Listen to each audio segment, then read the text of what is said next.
عقیدت کے ساتھ اپنے اور ساری کائنات کی مرکز عقیدت علی سے بے کساں چار ساز دردمندہ ہم غریبوں کے غمگسار ہم فقیروں کی سرورت شہریار ارم تاجدار کرم نوبہار شفاعت شب اسرا کے پورا نوشے بزم جنت دعائیں سبل مولائے کل ختم الرسل خسرائے قوام سجاتے نام کا وجہ کل فتح در اللہ مکنون سر اللہ مخزون عالم ما کان و ما یکون آبو کے انبیاء جانو دل اسفیاء مطلع ہر سعادت مقتع ہر سیادت خلاصہ کائنات فخر موجودات حضور مدی مجتبی محمد مصطفیٰ ارواحنا فدا صلی اللہ تعالی علیہ وآلہ وصحبہ وبارک وسلم کی بارگاہ بے کس پناہ میں جس طریقے سے پڑھاؤ بلند آواز سے میرے ساتھ مل کر پڑھیں الصلاۃ والسلام علیک یا رسول اللہ الصلاۃ والسلام علیک یا رسول اللہ الصلاۃ والسلام علیک یا نبی اللہ الصلاۃ والسلام علیک یا نبی اللہ الصلاۃ والسلام علیک یا حبیب اللہ الصلاۃ والسلام علیک یا حبیب اللہ وعلى آلك وأصحابك يا نور الله وعلى آلك وأصحابك يا نور الله صلى الله تعالى عليك وسلم صلی اللہ تعالی علیہ وسلم واہ کیا مرتبہ اے غوث ہے بالا تیرا واہ کیا مرتبہ اے غوث ہے بالا تیرا اونچے اونچوں کے سروں سے قدم آلا تیرا سر بھلا کیا کوئی جانے کہ ہے کیسا تیرا اولیاء ملتے ہیں آنکھیں وہ ہے تلوہ تیرا اور کیا دبے جس پہ حمایت کا ہو پنجہ تیرا شیر کو خطرے میں لاتا نہیں کتا تیرا بس میں دے دے کے کھلاتا ہے پلاتا ہے تجھے پیارا اللہ تیرا چاہنے والا تیرا سارے اقتاب جمع کرتے ہیں کعبے کا طواف کعبہ کرتا ہے طواف در والا تیرا اور تو حسینی حسنی کیوں نہ محی الدین ہو اے خضر مجمع بحرین ہے چشمہ تیرا نبوی ذل علوی برج بطولی منزل حسنی چاند حسینی ہے اجالا تیرا نبوی میہ علوی فصل بطولی گلشن حسنی پھول حسینی ہے مہکنا تیرا اور ہے رضا یوں نہ بلک تو نہیں جیت تو نہ ہو ہے رضا یوں نہ بلک تو نہیں جیت تو نہ ہو جید سید ہر دہر ہے مولا تیرا آج کی یہ محفل قطب الاقطاب غوث الاقواس غیاث الکونین سیدنا شیخ عبد القادر جیلانی حضور غوث پاک پیر دستگیر رضی اللہ تبارک و تعالیٰ عنہ کی بارگاہ میں خراج عقیدت پیش کرنے کے لیے منعقد کی گئی ہے اللہ تبارک و تعالیٰ قبول فرمائے اور ہمارے برادر مکرم جناب رضوان خان صاحب جو آپ کے علاقے کے اللہ پاک انہوں نے جو محفل سجائی ان نوجوانوں کو لے کر اہل سنت کے جوانوں کو اللہ تبارک و تعالیٰ سب کی خدمات کو قبول کرے آمین دونوں جہان کی برکتوں سے نعمتوں سے مالا مال فرمائے یہ دور جس دور میں ہم اپنی زندگی گزار رہے ہیں یہ فتنوں کا دور ہے اور اس دور میں اسلام دشمن طاقتیں پوری کوشش کر رہی ہے کہ کسی طرح سے مسلمانوں کا تعلق اسلام سے کمزور ہو جائے یا ٹوٹ جائے اور قرآن اور حدیث کے خلاف الگ الگ انداز سے شکوک و شبہات پیش کیے جاتے ہیں تاکہ کسی طرح ہماری نئی نسل ہمارے نوجوان اسلام کے حوالے سے شکوک اور شبہات پہ مبتلا ہو جائیں اور اپنے بزرگوں کی وہ وراثت وہ ورثہ جو ان کو نسلاً بعد نسل ملتا چلا آ رہا ہے وہ اس سے اکثر ہاتھ دھو بیٹھے یعنی ان کے پاس تصویر اسلام تو موجود ہو مگر حقیقی اسلام ان کے پاس موجود نہ ہو حقیقت اور تصویر میں فرق ہوتا ہے. مقرر کی تصویر مقرر کی یاد تو دلا سکتی ہے لیکن تقریر نہیں کر سکتی. تصویر اور حقیقت میں یہ فرق ہوتا ہے. پانی کی تصویر پانی کی یاد تو دلا سکتی ہے لیکن پیاس نہیں بجھا سکتی. کھانے کی تصویر منہ میں پانی تو لا سکتی ہے لیکن بھوک نہیں مٹا سکتی. اسی طرح اسلام دشمن طاقتوں کی سازش یہ ہے کہ وہ ہمارے سامنے اسلام کی تصویر رہنے دے اور حقیقی اسلام ہمارے درمیان سے ختم ہو جائے. اسی لیے سب سے آسان کام دنیا میں شک پیدا کرنا ہے اور ہمارے دلوں کے اندر کبھی اللہ کے خلاف شک پیدا کرنے کی کوشش کی جا رہی ہے. یعنی اللہ رب العزت کے حوالے سے عقیدہ توحید کے حوالے سے شک پیدا کیا جا رہا ہے. اللہ رب العزت کے بارے میں رسولوں کے بارے میں شک پیدا کیا جا رہا ہے. ولیوں کے بارے میں شک پیدا کیا جا رہا ہے. چونکہ آج سرکار غوث پاک کی محفل ہے میں بہت دیر تک کوئی گفتگو کرنے کی بجائے جتنی دیر تک آپ کا ذوق سلامت ہوگا اور جتنی دیر تک آپ سننا چاہیں گے اتنی دیر تک کچھ باتیں عرض کرنے کی سعادت حاصل کروں گا. لیکن توجہ فرمائیں. اللہ اکبر.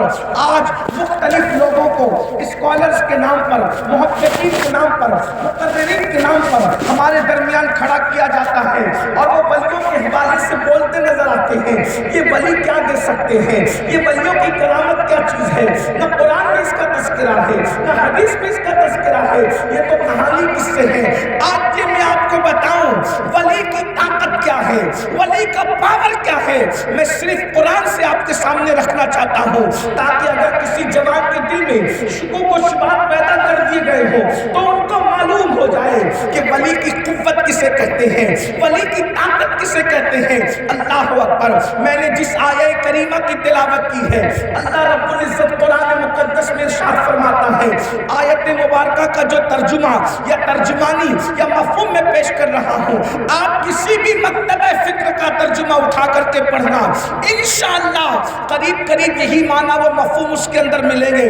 قرآن کہتا ہے الاخلاء یومئذ بعضهم لبعض عدو. قیامت کے دن جتنے تمہارے پکے دوست ہیں جتنے تمہارے گہرے دوست ہیں وہ سب کے سب تمہارے دشمن ہو جائیں گے. دیکھیے میں آپ کے سامنے آیت کا ایک حصہ پڑھتا ہوں. الاخلاء مطلب یہ اخلاء خلیل کی جمع ہے اور خلیل کس کو کہتے ہیں؟ خلیل پکے دوست کو کہتے ہیں, خلیل گہرے دوست کو کہتے ہیں. اللہ اکبر. اب میں آپ سے پوچھنا چاہتا ہوں اس دور میں دوست ملتے کہاں ہیں؟ اللہ اکبر. خلیل ملنا تو دور کی بات ہے, ارے دوست ہی نہیں ملتے. آج دوست نہیں ملتے. آپ اگر چائے پانی والوں کو یا پارٹی کرنے والوں کو دوست سمجھتے ہیں تو یہ دوست نہیں ہے, یہ تو وہ لوگ ہیں جہاں گڑ ہے وہاں مکھی ہے, جہاں شکر ہے وہاں چوٹی ہے. اللہ اکبر. کہتے ہیں کہ جب کشتی ڈوبنے لگتی ہے تو سب سے پہلے چوہے بھاگ جاتے ہیں. اللہ اکبر. بھائیو آج لوگ ماں باپ کا رشتہ نہیں نبھا پا رہے ہیں تو لوگ اپنے دوستوں کا رشتہ کیا نبھائیں گے؟ اللہ اکبر. مائیں انتظار کرتی ہے دلی میں کمائے جانے والا دلی میں گیا ہوا بیٹا جو کمانے کے لیے گیا, کلکتہ میں کمانے کے لیے گیا, ممبئی میں کمانے کے لیے گیا, سعودی میں کمانے کے لیے گیا. گاؤں کی بڑھیا کہتی ہے کہ میرا بیٹا تو دلی رہتا ہے, میرا بیٹا تو کلکتہ رہتا ہے, میرا بیٹا تو ممبئی رہتا ہے, میرا بیٹا تو سعودی رہتا ہے.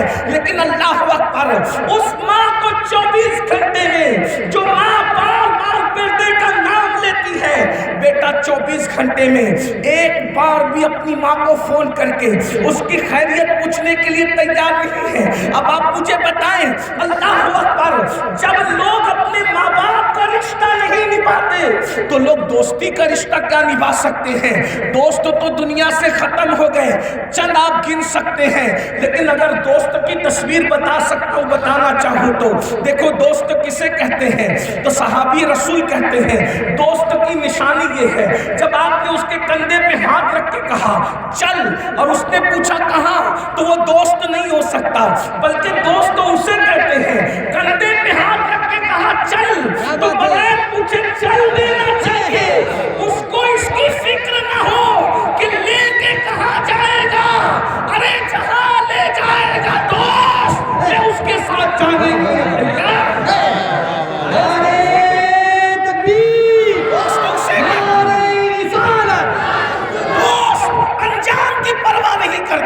اور اگر بات سمجھ میں نہیں آئی ہو تو بہت واضح میں اللہ کے دوستوں کی بات کر دوں. دیکھو اللہ کے انبیاء کرام ہے, کوئی نجی اللہ ہے, کوئی صفی اللہ ہے, کوئی کلمت اللہ ہے, لیکن اللہ کے پیغمبروں میں ایک نبی ہے جسے خلیل اللہ کہتے ہیں. دیکھو خلیل اللہ, اللہ کا خلیل, اللہ کا پکا دوست کون ہے؟ اللہ اکبر. خدا چاہتا ہے میری محبت میں آگ میں کود جاؤں تو خلیل زبان نہیں کھولتے بلکہ آگ میں کود جاتے ہیں کیونکہ خلیل ہے. اسی طرح سے آپ دیکھیں بیٹے کو ذبح کر دو تو زبان نہیں کھولتے, بیٹے کی گردن پہ چھری رکھ دیتے ہیں. اور ایک بات بتاؤں, کلیم اور خلیل میں فرق یہی ہے. کلیم اور خلیل میں فرق یہی ہے کہ کلیم باتیں کرتے ہیں اور خلیل کچھ نہیں کہتا. مثال کے طور پہ دیکھو خلیل اور کلیم کا فرق. کلیم اور خلیل کا فرق دیکھو. حضور معراج پر گئے, 50 وقت کی نماز ملی, پہلے کس سے ملاقات ہوئی؟ خلیل سے, کیونکہ حضرت خلیل 7ویں آسمان پر تھے اور کلیم, حضرت کلیم سے ملاقات ہوئی 6ٹھے آسمان پر. ٹھیک, 7ویں آسمان پہ ملاقات ہوتی ہے حضرت خلیل سے اور 6ٹھے آسمان پہ ملاقات ہوتی ہے حضرت کلیم سے. حضرت خلیل نے پوچھا آقا یا رسول اللہ, اللہ نے کیا دیا امت کے لیے؟ 50 وقت کی نماز دیا اے میرے دادا ابراہیم, 50 وقت کی نماز. خلیل کہتے ہیں مبارک ہو لے جائیے. اور جب 6ٹھے پہ کلیم ملے وہ کہا واپس جائیے, ارجع الی ربک, اپنے رب کی طرف واپس جائیے, کم کرائیے. دیکھو کلیم کم کرا رہے, خلیل کہہ رہے مبارک کو لے جائیے. مطلب کیا؟ کلیم کم کراتے ہیں, باتیں کرتے ہیں, اور خلیل اس کو کہتے ہیں جو یار کی مرضی ہے وہی میری مرضی ہے. دیکھا, یہ خلیل ہے. خلیل اس کو کہتے ہیں. اگر خلیل کو کہہ دیا جائے تیری بیوی اور بچے کو وادی غیر ذی زرع میں چھوڑ دے تو چوچلا نہیں کیا, وادی غیر ذی زرع میں چھوڑ دیا.